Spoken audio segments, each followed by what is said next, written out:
Awal tu dia tak fikir apa-apa. Lepas tu dia baru teringat, Cikgu Jamilah kan tengah tidur. Takkan Cikgu Jamilah ni ada kat sungai pula. Today is all about story.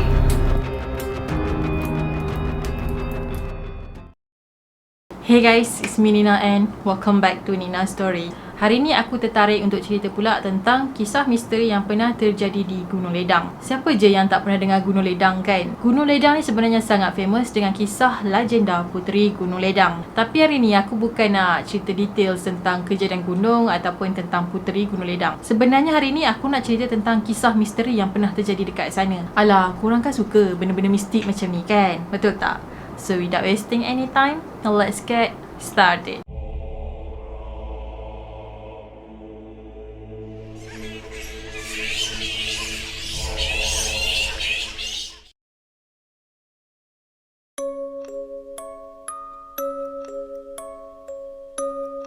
Sebut je Gunung Ledang, otak kita mesti akan fikir, okey, Puteri Gunung Ledang. Yang mana Puteri Gunung Ledang ni adalah seorang puteri yang cantik dan dia pernah dilamar oleh Sultan Melaka iaitu Sultan Mahmud Shah.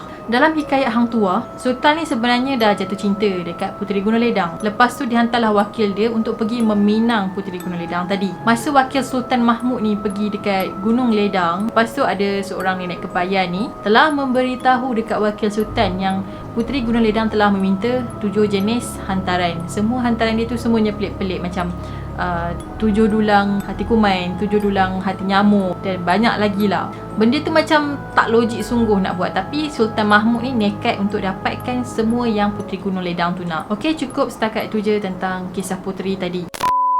Dikatakan sampai ke hari ni Puteri Gunung Ledang tu sebenarnya masih ada dekat gunung tadi. Dan kalau korang nak tahu, gunung ni sebenarnya mempunyai ketinggian 1276 meter dan berada di Tangkak, Johor. Nama asal gunung ni sebenarnya berasal daripada perkataan Jawa. Pada masa tu kerajaan Majapahit yang menguasai tanah Melayu. Gunung Ledang tu sebenarnya membawa maksud gunung dari jauh ataupun gunung paling jauh. Kalau ikut sejarah purba, Gunung Ledang ni dulu pernah menyimpan banyak emas. Sampaikan pendatang daripada China, daripada Greece datang ke Gunung Ledang semata-mata nak cari emas dekat Gunung Ledang tu. Mengikut sejarah, Laksamana Cheng Ho pernah datang ke lumbung emas yang berada dekat Gunung Ledang. Dia juga pernah bawa beberapa bongkar emas untuk dipersembahkan dekat maharaja dia. Yang menarik tentang Gunung Ledang ni, sebenarnya Gunung Ledang ni masih ada lagi 7 puncak yang rendah. Dikatakan setiap puncak-puncak tadi tu dia ada kisah legenda dia yang tersendiri. Salah satu puncak adalah puncak Gunung Gemeh. Kononnya dekat situ dia ada gua emas. Lepas tu gua tadi pula dijaga oleh penunggu yang menyerupai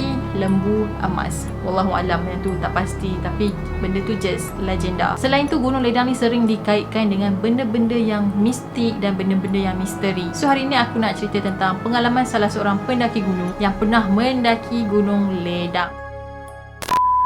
Benda ni terjadi pada tahun 1995. Pada masa tu, Jamilah ni masih lagi seorang guru dekat Kuala Lumpur. Pada tahun 1995, sekolah dia telah anjurkan satu aktiviti club. So, aktiviti ni adalah aktiviti mendaki gunung dengan pelajar Form 4 dan juga Form 5. Bincang punya bincang, diorang pun setujulah untuk mendaki Gunung Ledang. Pada hari yang ditetapkan, diorang pun bertolaklah ke Gunung Ledang. Selepas 3 jam perjalanan, diorang pun telah sampai dekat kaki Gunung Ledang. Diorang semua dalam 36 orang, 30 orang student, lagi 6 orang tu adalah cikgu. So, bila dah ready ni, diorang pun mulalah panjat Gunung Ledang. Untuk mendaki Gunung Ledang tadi, diorang ambil masa hampir 4 jam juga. Dalam tempoh 4 jam diorang mendaki tu, diorang still lagi tak sampai dekat puncak gunung. Tapi diorang telah sampai dekat perhentian yang pertama. Time tu dalam pukul 4, diorang baru je sampai dekat tengah-tengah gunung. So, diorang pun decide lah untuk berkemah dekat situ sebab hari pun dah petang. Lagipun diorang tak nak lah mendaki gunung tu dalam keadaan yang gelap. Jadi diorang pun bermalam lah dekat tempat tadi. Lokasi yang diorang pasang kemah tu tak jauh pula dengan sebatang sungai. So, memang sangat-sangat strategi. Dalam pukul 5.30 petang macam tu, diorang ni pun dah siap-siap makan dan diorang ni nak mandi pula. Yang pelajar perempuan ni mandi dekat bahagian hulu, lelaki pula mandi dekat bahagian hilir sungai. Masa tengah mandi dekat sungai beramai-ramai ni, tiba-tiba ada seorang student ni panggil Cikgu Jamilah tadi. Cikgu,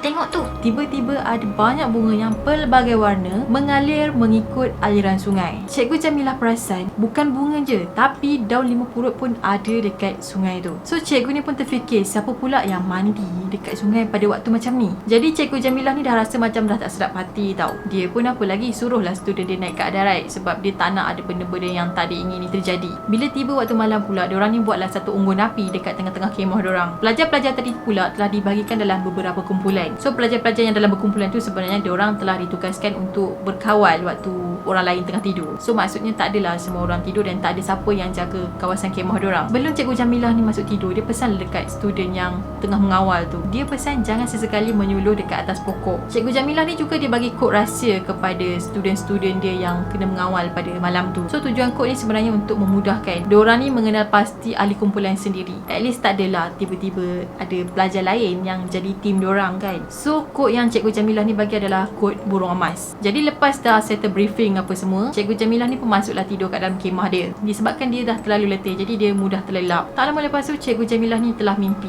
Dalam mimpi tu Cikgu Jamilah ni nampak ada seorang perempuan yang sangat-sangat cantik. Perempuan tu pula pakai baju kebaya yang berwarna keemasan, dan perempuan tu pakai tudung juga dan gaya dia macam ala-ala perempuan pada zaman 60-an macam tu. So pemakaian perempuan tu macam agak klasik sikit. Perempuan tadi tu dia berdiri dekat kawasan air terjun. Perempuan tadi tu just senyum je bila dia pandang Cikgu Jamilah dan dia berkata, "Hamba perkenalkan, inilah Pak Kiai Dua."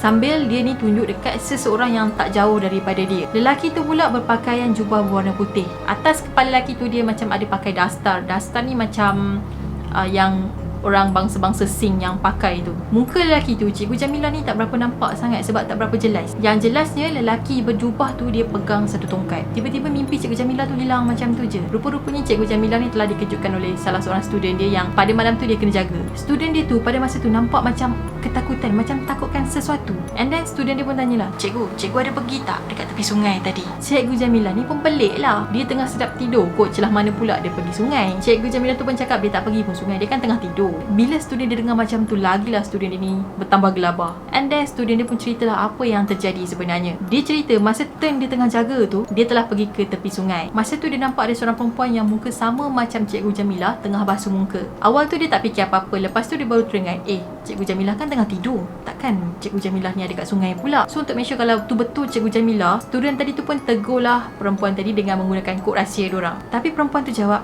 "Tuan Puteri," dengan suara yang agak-agak garau. Bila dia dengar macam tu, student tadi ni pun larilah dan masuk ke dalam kemah Cikgu Jamilah. Sebabnya dia tahu kod tadi tu salah dan perempuan tadi bukanlah Cikgu Jamilah. Hey, meremang pula aku tem-tem ni. And then Cikgu Jamilah ni pun tengoklah jam dia. Pada masa tu jam menunjukkan pukul 2 pagi. Jadi bila dah terbangun daripada tidur ni, susahlah Cikgu Jamilah tu nak tidur balik. Lepas tu Cikgu Jamilah ni pun keluar daripada kemah dan dia pun bancuhlah kopi. Masa dia tengah minum tu, cikgu ni nampak ada lagi 2 orang student yang tengah duk menyuluh-nyuluh kat atas pokok. Sampai dekat satu pokok ni, tiba-tiba 2 orang pelajar tu macam terkaku tau, macam terdiam macam tu. Seolah-olah diorang ni macam nampak sesuatu. Cikgu Jamilah ni tahu diorang ni dah nampak sebenarnya. So dia pun tanyalah, "Korang nampak apa tu?" Tapi diorang ni tak jawab, just pandang ke bawah je. So Cikgu Jamilah tadi tu pun panggil lah 2 orang student tadi tu dan dia pun bagi air. Pada masa yang sama juga dia pun bacalah ayat-ayat Al-Quran dan hembus dekat muka budak-budak tadi. Esok pagi diorang pun meneruskan perjalanan diorang untuk memanjat Gunung Ledang. Jadi bila dah sampai dekat puncak, diorang pun bergambar apa semua. Bila dah puas, dalam pukul 2 petang diorang pun turun. Dan untuk malam tu pula diorang decide untuk tidur dekat tempat yang sama yang mana tempat diorang pasang kemah pada hari pertama diorang sampai. Tapi pada petang tu tiba-tiba ada 3 orang pelajar perempuan ni kena sampuk. Diorang ni meracau-racau sambil sebut, "Kau kacau tempat aku." Nasiblah salah seorang cikgu dekat situ ada ustaz. So ustaz ni lah yang tolong pulihkan semangat pelajar-pelajar tadi.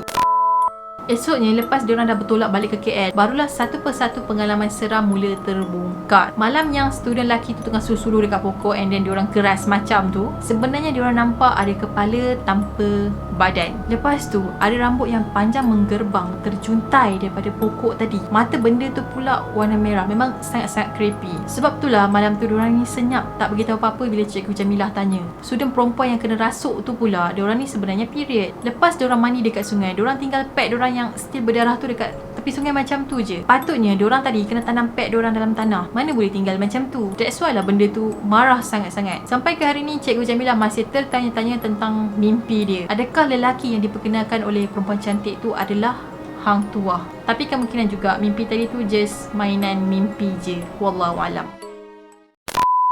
Okay guys, apa pendapat korang? Mungkin antara korang yang tengok video aku ni pernah pergi ke Gunung Ledang, mungkin pernah camping dekat sana. mungkin pernah panjat dan korang mengalami pengalaman misteri ataupun kejadian-kejadian mistik yang terjadi masa korang dekat sana. So korang boleh share pengalaman korang dekat bawah. Okay, and that's it for today. Dan aku harap korang suka dengan video aku. Pada korang yang belum lagi subscribe channel ni, jangan lupa untuk subscribe di bawah, turn on notification, like, komen dan share. Dan jangan lupa untuk follow aku di Twitter dan juga IG. Kita akan jumpa lagi pada video yang akan datang.